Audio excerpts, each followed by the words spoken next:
오늘 우리가 볼 말씀은 지난 시간에 이어서 요한복음 14장 13절 말씀입니다. 우리 다 같이 우리 한 목소리로 우리 한번 우리 읽겠습니다. 한 절 말씀이거든요. 요한복음 14장 13절. 너희가 내 이름으로 무엇을 구하든지 내가 행하리니 이는 아버지로 하여금 아들로 말미암아 영광을 받으시게 하려 함이라. 아멘.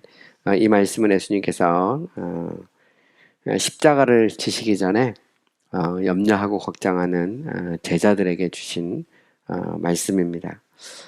우리는 이 짧은 이 구절에서 기도가 무엇이고 기도의 대상이 누구이고 또 우리가 어떻게 기도해야 되고 또 우리가 기도할 때 기도의 목적이 무엇이고 또 우리가 어떻게 기도할 때 확신을 가지고 우리가 기도할 수 있는지를 명확하게 알 수 있습니다. 우리가 이제 지난 시간에 이제 이 본문 특별히 이제 13절, 14절까지를 중심으로 해서 어떻게 기도할 것인가에 대해서 우리가 생각을 해보고 있습니다. 이미 이제 우리가 이제 지난 시간에 이제 살펴본 내용을 잠깐만 이렇게 복습을 하면 기도가 무엇인가 이렇게 물어보면 한마디로 말하면 기도는 구하는 것입니다. 그죠? 우리의 마음의 소원, 우리의 필요, 혹은 아니면 우리의 어떤 삶의 크고 작은 문제를 하나님께 예수 그리스도의 이름을 의지해서 아뢰는 것, 구하는 것, 그것을 기도라고 말할 수 있습니다. 우리가 이제 기도해야 되는 이유는 참 많죠. 우리가 다른 무엇보다도 우리가 하나님을 이렇게 생각할 때 당연히 우리는 기도해야 됩니다. 우리가 지난 시간에 살펴본 것은 하나님은 모든 것이 풍성하신, 충분하신 하나님이시죠. 그리고 하나님은 기꺼이 자신이 가지고 계신 것을 우리에게 주고자 하는 그런 선하신 하나님이십니다. 하나님은 주실 준비가 되어 있어요. 그런데 하나님은 자신의 풍성함에서, 그죠? 하늘 곳간에서 우리의 그런 구하는 것들을 이렇게 주실 때 하나님은 이제 기도라는 방법을 통해서 우리의 필요를 채워주시고 또 우리가 구하는 것을 주십니다. 우리가 경우에 따라 이런 질문을 할 수 있죠. 하나님이 모든 걸 아시는데 꼭 기도할 필요가 있느냐? 하나님은 모든 것을 다 아시죠. 하나님은 전지하신 하나님이기 때문에 우리가 어디 있는지, 무엇을 하는지, 우리에게 어떤 필요가 있는지를 다 아십니다. 그런데 그럼에도 불구하고 우리가 성경을 보면 계속해서 하나님은 구하라, 찾으라, 두드리라, 수많은 그런 이제 기도와 관련된 그런 표현들이 많이 있습니다. 그것은 무엇을 의미할까요? 하나님께서는 자신의 하늘 곳간에 있는 그 풍성함에서 자신이 갖고 계신 것을 우리에게 주실 때 하나님은 기도라는 방법을 통해서 수단을 통해서 주신다는 것이죠. 그래서 기도라는 것은 하나님이 정하신 방법입니다. 하나님이 하나님의 은혜를 경험하고 하나님이 주시는 어떤 그런 이렇게 풍성함을 경험하도록 하나님께서 정하신 방법인 것이죠. 그래서 기도는 당연히 우리가 해야 되는 것입니다.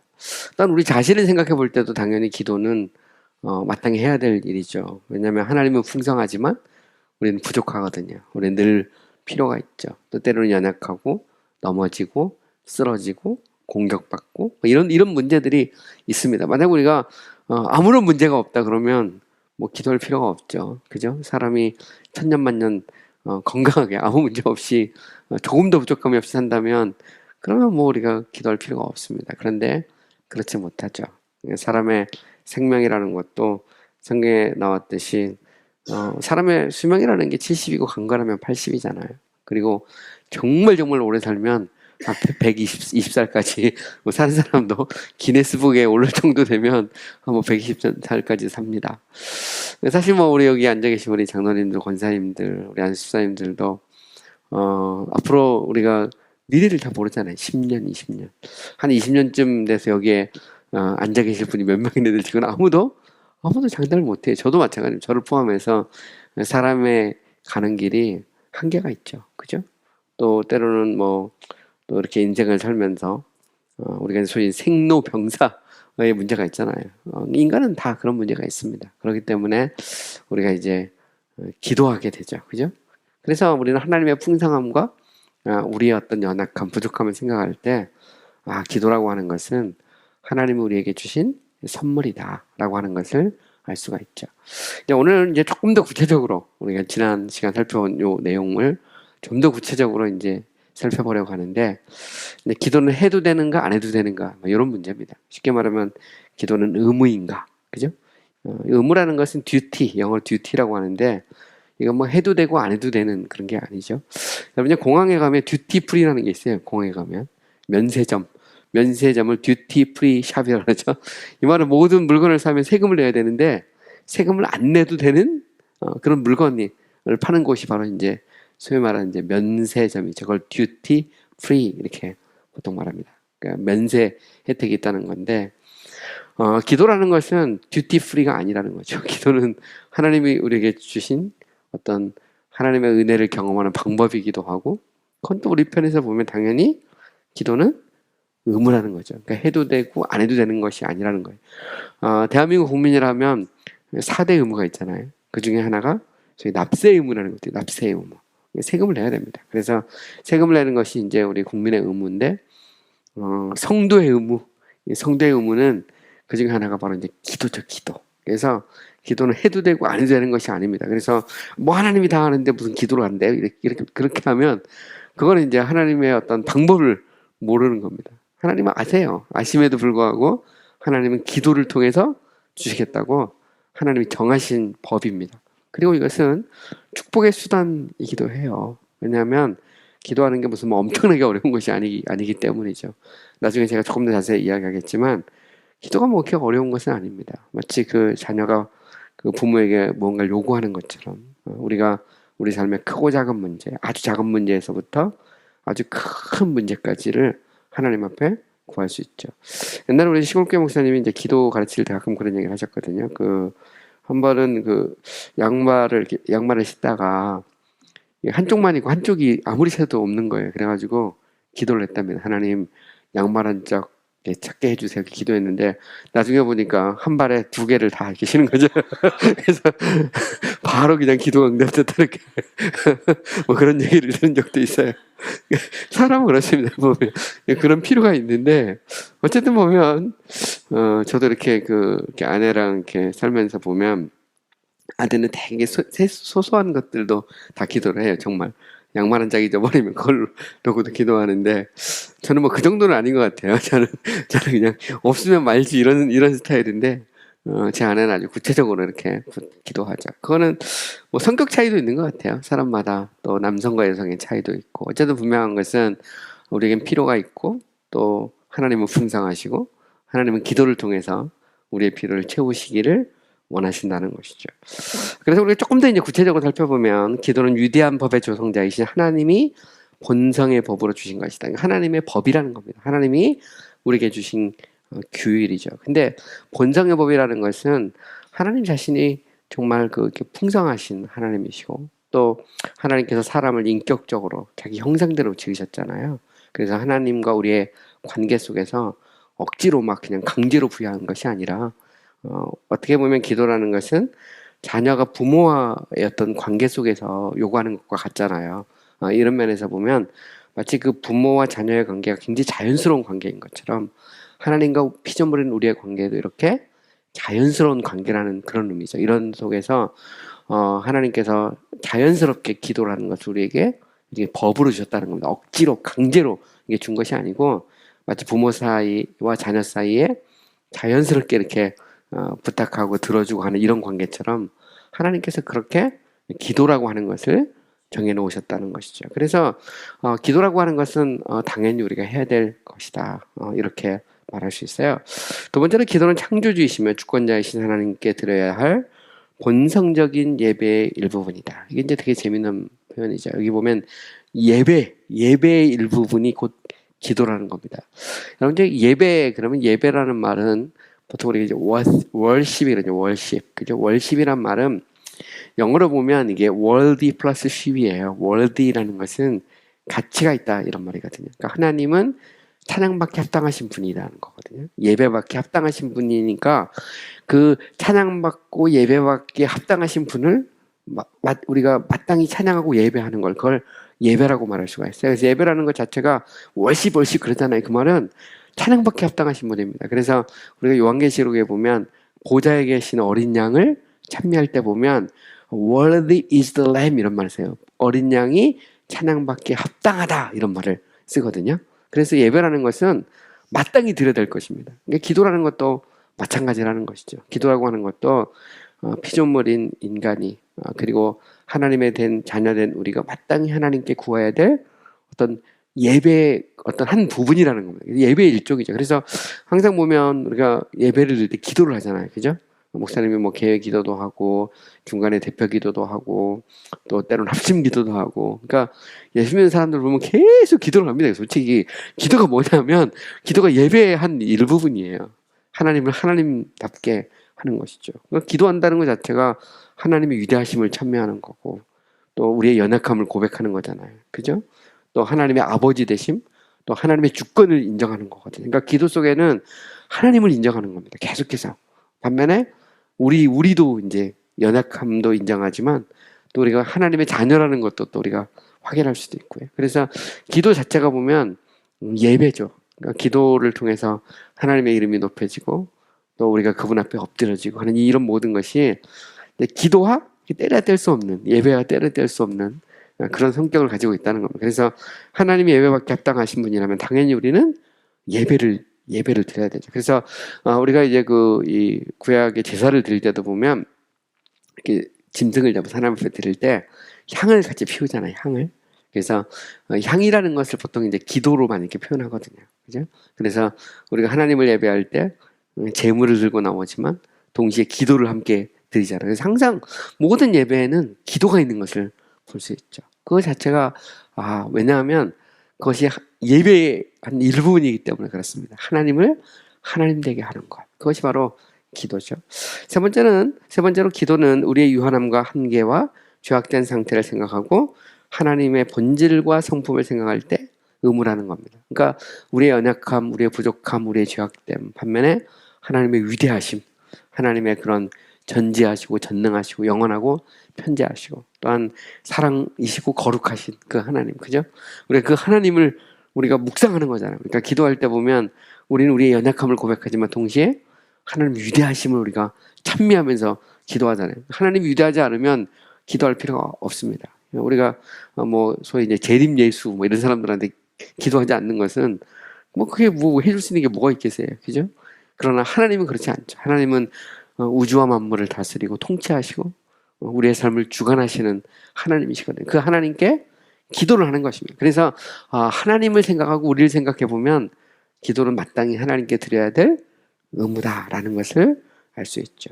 또한 네 번째로 하나님은 기도를 응답하시는 하나님이시기 때문에 기도는 의무라는 겁니다. 여러분 우리는 기도할 때 우리가 벽을 치고 기도하는 것은 아니에요. 사실 보면 때로 하나님께서 우리가 정말 아무리 기도해도 기도 응답이 바로 안 될 때가 있어요. 때로 보면 오랜 세월이 걸릴 때도 있습니다. 그런데 분명한 것은 하나님은 우리의 기도를 응답하시는 하나님이라는 것이죠. 그게 이제 저는 신앙이라고 생각이 돼요. 만약 하나님이 우리의 기도를 응답하지 않는다면 기도할 필요가 뭐가 있습니까? 그럼 하나님 안 살아계신 거거든요. 그죠? 하나님이 우리의 기도를 들어주지 않는다. 하나님이 우리의 기도를 응답하지 않는다면 그러면 우리가 기도할 필요가 없잖아요. 그죠? 그건 하나님이 없는 거나 똑같습니다. 보면 이 땅에 하나님 없이 사는 사람도 얼마나 많이 있습니까? 또 심지어는 지금도 보면 돌이나 나무나 이런 해나 달이나 그런 거 쳐다보면서 기도하는 사람들 많잖아요. 근데 성경은 명확하게 하나님과 우상을 구분하고 있어요. 그러니까 우상은 귀가 있고 코가 있고 사람이 만든 거 입이 있다 해도 보지도 못하고 듣지도 못하고 말하지도 못하잖아요. 그런데 하나님은 지금도 살아서 역사하시고 우리의 형편과 사정을 하시고 우리가 기도할 때 우리의 기도를 응답해 주시는 하나님이라는 것이죠. 그래서 기도라고 하는 것은 마땅히 우리가 드려야 될 의무다라고 하는 것을 알 수 있는 것이죠. 두 번째는 이제 우리가 더 구체적으로 이제 우리 삼위일체의 관점에서 성부, 성자, 성령에서 우리가 예수님을 생각할 때, 그죠? 하나님의 아들이신 그리스도를 생각할 때 기도는 마땅히 드려야 될 우리의 의무다라는 것이죠. 여러분 이제 우리가 하나님과 인간 사이에 중보자가 있어요. 중보자, 그죠? 그 중보자는 오직 하나님의 아들이신 그리스도죠.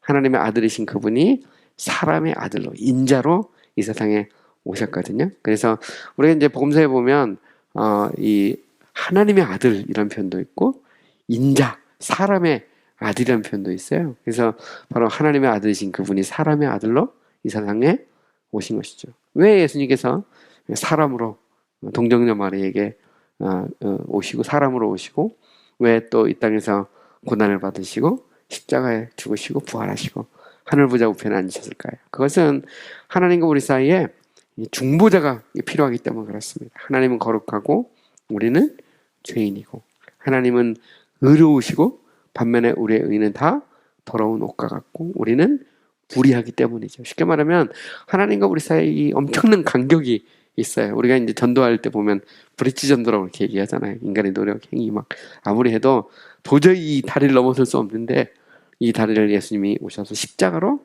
이 다리를 연결해 주셨다. 이렇게 보통 많이 표현합니다.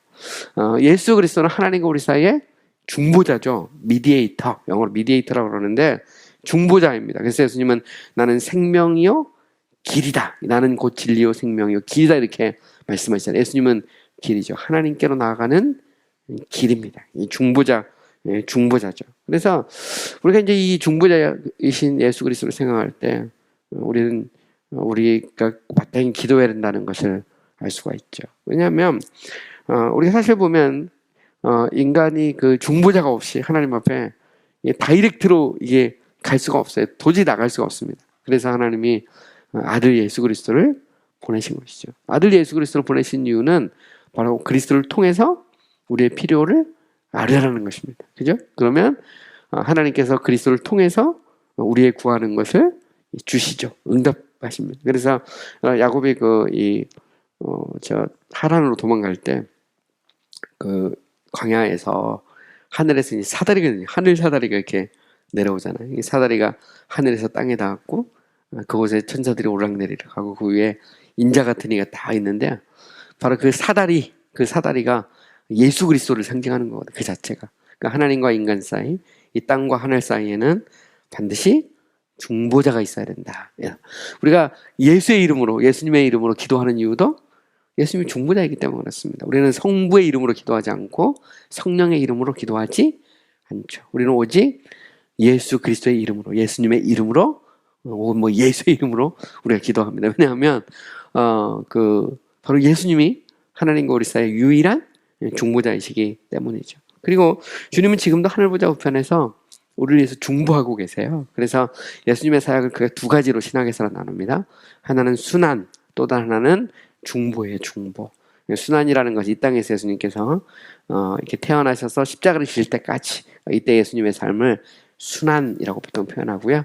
그리고 부활하셔서 하늘보좌 우편에 앉으셔서 지금도 하고 있는 사역을 중보라고 그러죠. 예수님께서 지금도 하늘보좌 우편에서 자신이 피 흘리신 백성들을 위해서 중보하고 계세요. 그래서 지금도 하늘보좌 우편에서 예수님은 우리를 위해서 중보하시는 분이거든요. 예수님 지금 하늘보좌 우편에서 뭐 할까? 뭐 하는 게 노실까? 아니면 뭐 할까? 생각하면 지금도 예수 그리스도는 우리 사랑하는 자녀들 한 사람 한 사람을 위해서 중보하고 계신다라고 하는 것을 알 수가 있어요. 그래서 기도라고 하는 것은 해도 되고 안 해도 되는 것이 아니라 꼭 기도해야 되는데 왜냐하면 하늘보좌 우편에서 예수 그리스도께서 우리를 위해서 중보하고 계시기 때문이죠. 또 하나 가서 그리스도는 자신의 죄를 충족시키기 위한 구속제물로 자신을 이렇게 들이시고 구속사역을 성취하셨죠. 그러니까 예수 그리스도께서 우리의 죄를 십자가에서 다 처리하신 것입니다. 그래서 오늘도 우리가 그리스도를 의지해서 하나님 앞에 나가면 하나님께서 우리의 그 기도를 응답해 주시죠. 사실 그래서 그 기도 응답의 비결은 뭐냐면 그 안에 구속이 있어요. 구속. 그것을 우리식으로 표현하면 이제 구원이죠. 구원. 사실 기도라고 하는 것은 구원받은 하나님의 자녀가 그죠? 하나님께 드리는 게 바로 기도입니다. 여러분 이제 바울이 이제 사울이라고 불렸을 때 보면 그가 그 다메섹 도상으로 가다가 부활하신 그리스도를 만나잖아요. 그때 이제 그곳에서 사울이 이렇게 회심을 하게 되는데 그때 이제 그가 이제 기도를 합니다. 기도를 할 때 이제 아나니아를 통해서 사울 이렇게 부르잖아요. 이렇게 부를 때 보면 아나니아가 내가 어떻게 갑니까? 저 사람한테 그때 저가 기도하고 있는 중이다 이렇게 하나님께서 말씀해 주세요. 이 말은 무슨 얘기일까? 하나님이 보시기에 사울이 기도를 하고 있다는 것이죠. 그것은 사울에게서 보면 첫 번째 기도입니다. 그는 바리새인이기 때문에 뭐 일주일에 막 2번씩 금식하고 계속 기도했을 텐데 그 기도는 다 말짱 꽝이죠. 헛것입니다. 왜냐하면 구원받기 이전의 기도기 때문에 그렇죠. 그런데 사울이 그리스도를 만나고 난 다음에, 그죠? 주님을 만나고 난 다음에 기도했을 때 그 기도가 사울이 드린 첫 번째 기도인 것이죠. 사실 보면 기도라는 것은 자녀가 아버지 대신 하나님께 드리는 것입니다. 그래서 주기도문에서도 보면 하늘에 계신 우리 아버지요, 그죠? 아버지께 기도하잖아요. 아버지란 말은 자녀라는 겁니다. 자녀가 아버지께 기도하는데 우리가 어떻게 자녀가 되느냐?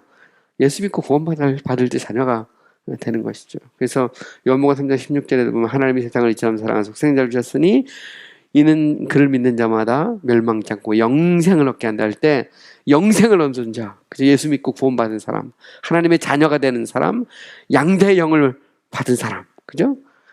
영접하는 자, 곧 그 이름을 믿는 자에게는 하나님의 자녀가 되는 권세를 주었다. 그 권세에는 기도의 권세도 들어있는 것이죠. 왜? 이제는 아들이 됐으니까. 전에는 우리가 예수 믿기 전에는 아무리 구해도 하나님이 외인입니다. 외인. 그죠?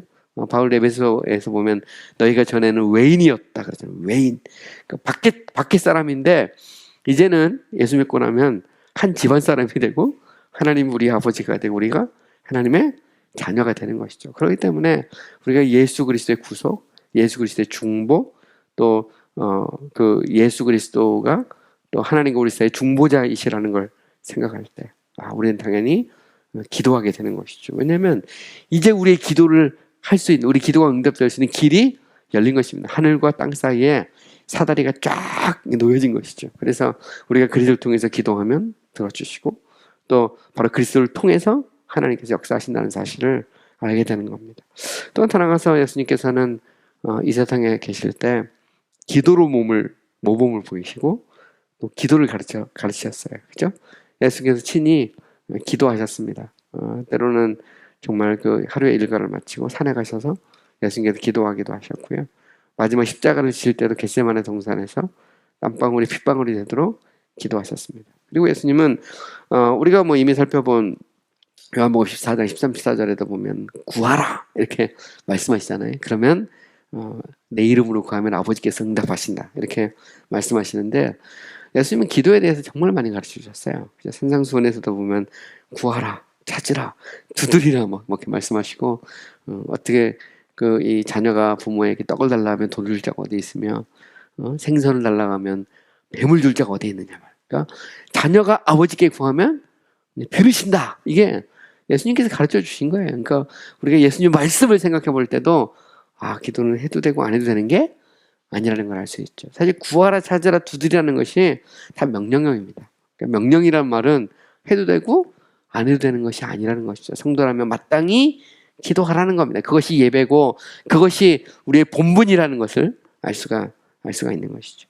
또 한 단어가 성령 하나님의 역사를 생각할 때도 기도는 의무라는 것을 알 수가 있어요. 우리가 성령을 기도의 영, 간구의 영, 그죠? 이렇게 보통 부르잖아요. 성령 자체가 기도의 영이고 간구의 영입니다. 성령이 우리 안에 충만하면 우리가 막 기도하게 돼 있어요. 그리고 마지막 날 성령을 부어주시리라고 약속했습니다. 구약을 보면 구약 성경에는 예수 그리스도에 대한 약속만 있는 게 아니에요. 성령에 대한 약속도 있습니다. 요엘서 2장 같은 데 보면 말세의 남종과 여종에게 성령을 부어주리라 이렇게 말씀하고 있잖아요. 그래서 우리가 신약 성경을 보면 복음서는 예수님이 오신 겁니다. 사도행전은 바로 이제 성령께서 역사하기 시작하는 것이죠. 이것은 부활하시고 승천하신 그리스도께서 성령을 보내셨다 그래요. 결국 예수 그리스도께서 성령을 보내시거든요. 성령을 보내셔서 자신이 피 흘리신 그 구속 사역을 성취하시죠. 그게 바로 이제 오순절 사건 이후에 일어나는 그런 사건이에요. 그래서 우리가 신약 성경을 잘 보면 복음서는 예수 그리스도가 주인공이라면 이제 사도행전부터 시작해서 마지막 계시록까지 쫙 세상 끝날 때까지 보면 성령께서 계속해서 일하시고 역사하는 것을 볼 수 있죠. 그리고 바로 이 성령을 간구의 영, 기도의 영 이렇게 성경에 보면 표현들이 나와요. 이거 원래 다 구절 찾아볼 수 있는데 그렇게 찾아보면 뭐 너무 많이 걸리니까 그냥 막 스킵하고 넘어가면, 어쨌든 분명한 것은 성령이 우리에게 임하면 우리 안에 기도가 터지고 간구가 막 나오는 그런 역사가 일어나는 겁니다. 그래서 우리가 성령 충만해야 된다 막 이런 얘기 하잖아요. 왜냐하면 성령의 역사는 바로 우리를 하여금 간구하게 하거든요. 그래서 성령 자체가 간구의 영이고 기도의 영이기 때문에 우리는 당연히 기도해야 된다라는 것을 알 수 있죠.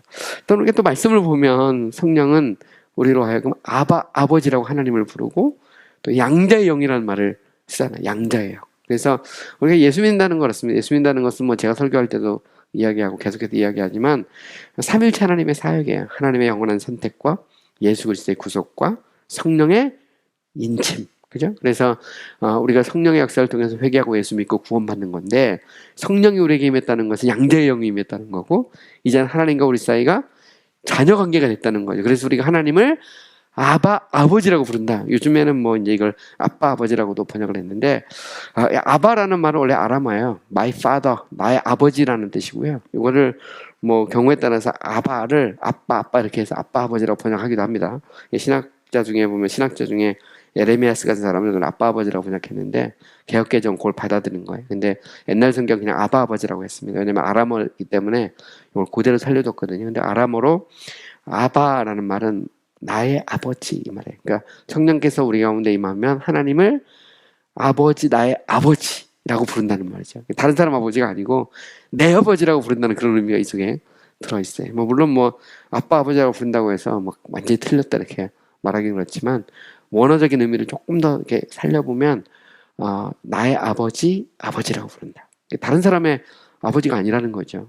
그러니까 우리가 성령께서 임하면 하나님이 나의 아버지구나. 그러면 나는 하나님의 자녀구나. 그 말은 나는 하나님께 구할 수 있구나.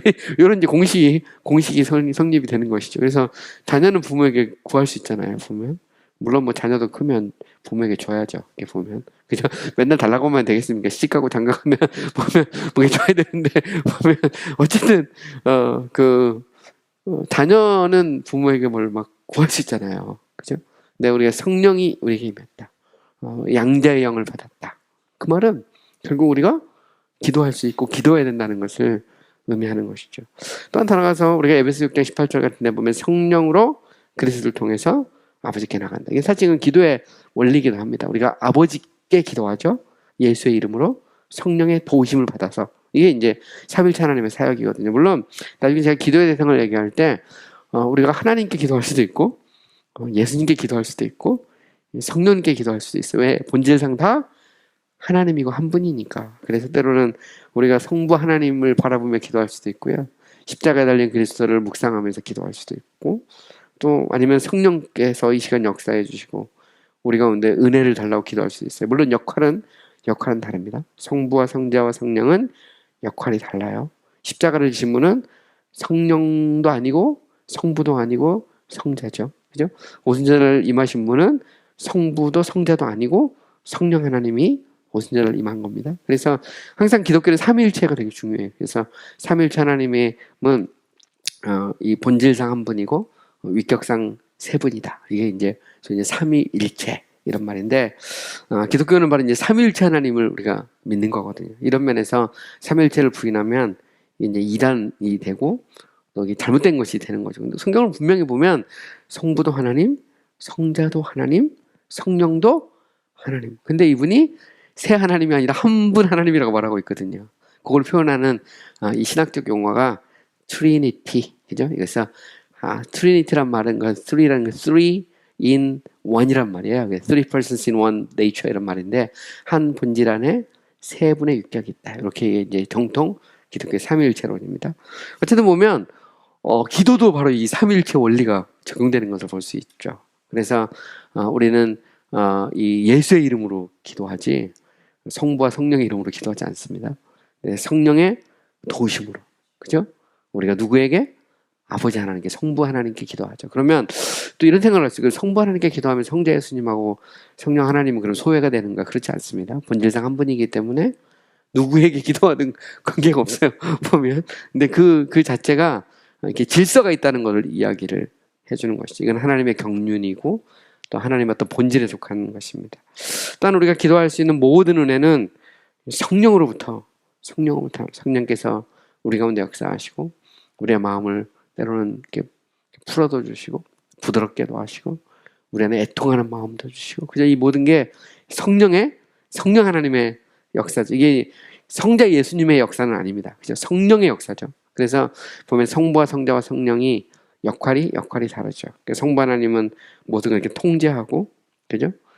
또 이렇게 주시고 하는 그런 역할이라면 예수 그리스도께서는 그 일이 일어날 수 있도록 이렇게 죽으시고 중보하시고 뭐 이런 이제 역할을 하고 성령께서는 우리 안에 우리를 감동시키고 때로는 힘을 주고 또 때로는 또 막 애통하게도 하고 이게 이제 성령의 역사라는 것을 알 수 있습니다. 그리고 이제 더 나아가서 우리는 기도는 성도들의 본성과 소명과 고백을 생각할 때 기도는 의무라는 것도 알 수 있죠. 그죠? 우리는 예수 믿는 자녀가 되니까 자녀로서 아버지를 부릅니다. 또한 새로운 본성은 기도를 의무가 되게 한다는 말은 우리가 새로운 피조물이 되잖아요. 하나님의 자녀가 되니까 우리가 예수 믿기 전이라면 뭐 하나님을 우리가 부를 수도 없고 불러도 대답이 없죠. 그러나 이제는 하나님의 자녀가 됐고 새로운 피조물이니까 당연히 기도할 수 있다는 겁니다. 또한 성도들은 거룩한 제사장이죠. 제사장. 우리가 구약에는 특정한 사람만 아론의 후손만 이게 제사장이 됐어요. 근데 지금은 다 왕같은 제사장이거든. 이 말은 무슨 얘기냐면 하나님과 우리 사이에 그 어떤 누군가가 다른 중보자가 필요 없다는 겁니다. 우리는 오직 예수 그리스도를 의지해서 하나님 앞에 나가면 된다는 것이죠. 그래서 대신 막 누군가가 우리를 대신해서 기도해 줄 필요가 없고 물론 이제 중보 기도는 있지만 반드시 누가 있어야 되는 게 아닙니다. 뭐 그 안에 무슨 사제가 있어야 되는 것도 아니고 오직 우리는 다이렉트로 지금도 여러분들이 기도할 수가 있는 것이죠. 또한 우리는 날마다 필요가 있다는 점에서 그죠?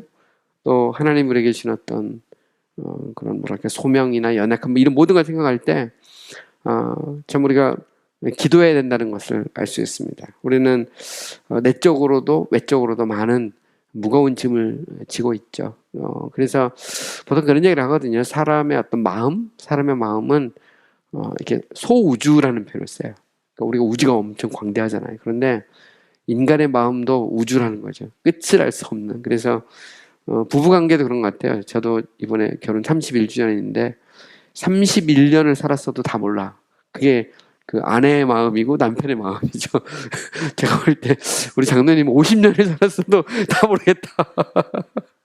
사람이 다 몰라요. 이거 보면 50년 살아도 남편 마음, 아내 마음 다 모릅니다. 그만큼 사람의 속이 깊고 오묘하고 뭐 그러거든요. 50년 살아도 남편 마음 다 모릅니다. 그만큼 우리 안에 다양한 그런 필요들, 어떤 짐들 뭐 이런 것들이 있다는 것이죠. 또 일용할 양식, 또 삶, 뭐 복지, 뭐 이런 표현들을 쓸 수 있는데 어차피 우리에게 필요가 있어요. 우리는 필요가 영적인 필요도 있고 또 물질적인 필요도 있고 또 내적인 필요도 있고 외적인 필요도 있죠. 또 때로는 실패하고 넘어지고 말씀대로 살지 못하고 또 죄 지은 것에 용서를 구해야 돼. 우리가 뭐 전혀 문제가 없으면 기도가 필요가 없죠. 근데 우리가 기도해야 하는 이유는 뭐냐? 연약하니까 기도하는 거죠. 이게 보면 우리가 마땅히 해야 될 일인 것 같아요. 또 한타 나가서 우리 적이 많아요. 우리가 보면 뭐 다른 무엇보다 우리 자신이 적이고요. 우리가 에베소서에 보면 인간의 어떤 죄된 본성 이것도 이제 그 적이고 원수죠, 원수. 또 한타 나가서 세상의 풍조 이것도 이제 적이고요. 우리 보통 문화, 세계관 이렇게 보통 표현하죠. 다른 무엇보다도 어둠의 세상 주관자들, 그죠? 소위 말하는 이제 마귀, 사단의 그런 그 유혹과 도전이 우리에게 있으면 우리에게는 정말 크고 많은 적들이 있잖아요. 그래서 우리가 당연히 기도해야 된다는 것을 알 수 있죠. 또한 우리가 외적인 소명과 직업, 이제 우리 직장 생활을 하는데도 하나님의 건강 주셔야 되고 모든 걸 인도해 주셔야 되잖아요. 그런 면에서 보면 기도하게 되는 겁니다. 그래서 이 모든 게 사실 다 기도 제목이죠. 우리가 가정을 위해서도 직장을 위해서도 또 우리의 어떤 내적인 문제를 위해서도 외적인 것을 위해서도 우리의 필요를 위해서도 다 구하라는 겁니다. 성경에 보면 야, 뭐 그런 사소한 걸 구하냐, 더 큰 거, 막 원대한 거, 막 이렇게 말하지 않고요. 예수님은 일용할 양식을 달라고 기도. 그 일용할 양식이라는 것에 다 들어있어요. 사람이 먹고 살고 하는 게, 그 속에 다 들어있는 거거든요. 지지고 볶고 하는 그 모든 것을 기도하라는 것입니다. 이것이, 성경이 보여주고 있는, 그런 그 메시지거든요. 그러니까 주님은 크고 원대한 것만 기도하라고 그렇게 가르친 게 아니고, 우리 삶의 크고 작은 문제들, 그죠? 직장에서 겪는 문제나, 또 때로는 어떤 질병의 문제나 뭐 수많은 문제들이 있잖아요. 그 모든 것을 아주 작은 것에서부터 아주 큰 것까지 다 포함해서 구하라는 거죠. 기도하라. 이것이 성경의 명령입니다. 왜냐하면 그 모든 것이 다 우리의 삶에 얽히고 설켜 있잖아요. 보면. 그래서 당연히 기도해야 되는 거고요. 또 죄로 말미암는 역경, 징계, 뭐 고통, 심판 뭐 이런 것도 있을 수 있잖아요. 그죠? 범죄했을 때 당연히 우리가 기도해야 된다는 걸 알 수 있죠. 그래서 우리는 기도는 하나님의 분명한 법이고 명확한 명령이라는 걸 알 수 있어요. 성경에 보면 기도하라라는 말은 뭐 계속해서 나오고 있죠. 또 어떤 관계에서도 나옵니다. 통치자들, 목회자들, 형제들, 연약한 자들, 양떼들, 친구들과 잘 모르는 사람들, 심지어 원수들을 위해서 이 모든 게 다 기도 제목이잖아요. 우리가 통치자들을 위해서도 기도하고 또 경우에 따라서 우리 사역자들을 위해서도 기도하고 형제를 위해서 기도하고 연약한 자, 양떼들, 친구들, 잘 모르는 사람, 원수들, 그죠? 이 모든 것이 다 기도의 대상이고 목적이라는 것을 우리가 알 수 있습니다.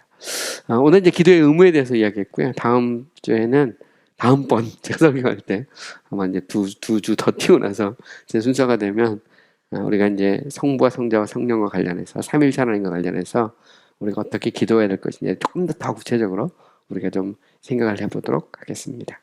우리 제가 기도했으면 좋겠어요. 우리 시간이 좀 많이 갔는데요. 기도라고 하는 것이 하나님 우리에게 주신 명령이고 법이기도 하지만 또 축복의 통로이기도 하거든요.